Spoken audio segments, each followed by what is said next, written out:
Guillaume, première.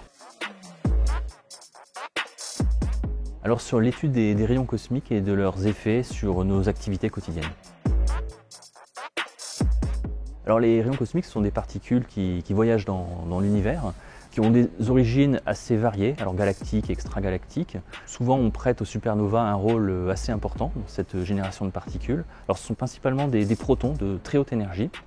Et en fait ces particules, on va les retrouver évidemment au niveau du voisinage terrestre et ils vont pénétrer dans la haute atmosphère. Donc on va avoir des réactions entre ces rayons cosmiques et les noyaux des atomes de l'atmosphère, donc oxygène, azote, etc.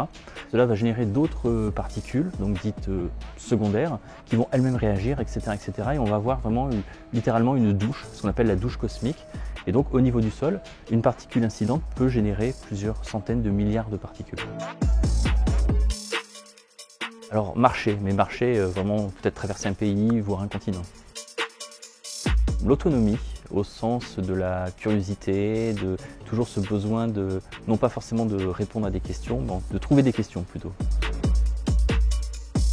Oui, le principal risque, c'est un risque qui est très lié à la technologie, c'est le risque sur les électroniques embarquées. Donc on peut avoir des défaillances sur tout système électronique, typiquement les calculateurs, mais aussi on peut imaginer par exemple les pacemakers. Il y a des résultats qui ont montré qu'en bombardant avec des particules, on peut faire défaillir des pacemakers.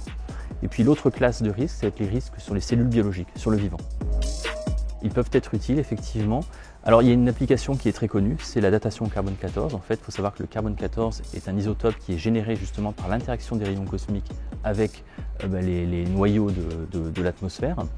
Et autre utilité, une particule qui traverse la matière en fait perd de la matière, perd de l'énergie, pardon. Donc ça c'est une information qui peut être utilisée dans la volcanologie, dans l'archéologie, dans toutes sortes de thématiques. C'est ce qu'on appelle la tomographie.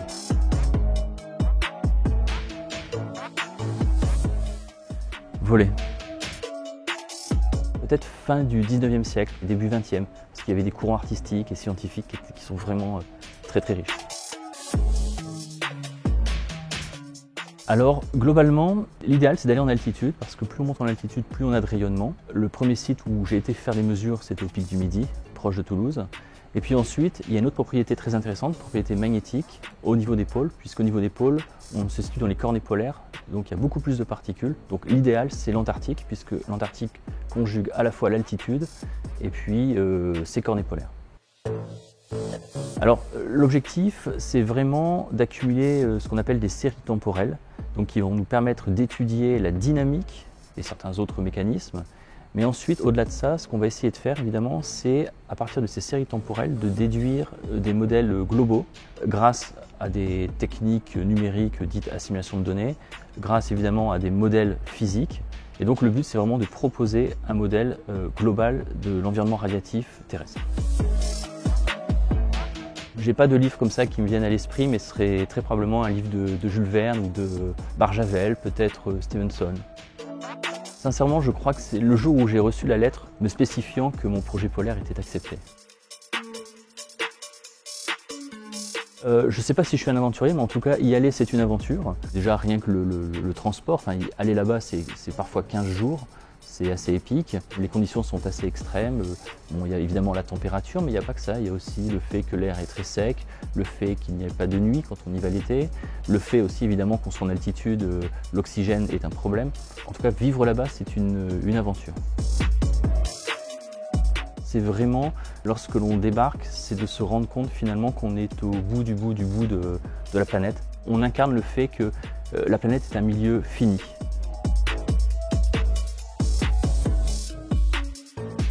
Le pôle Nord a systématiquement des cailloux ou des pierres parce qu'il y a quelque chose dans ces objets qui est insaisissable. En fait, ça renvoie vraiment au mystère. Et quand bien même on peut être géologue et comprendre des choses, je pense que chaque caillou est unique et raconte quelque chose et ça me fascine.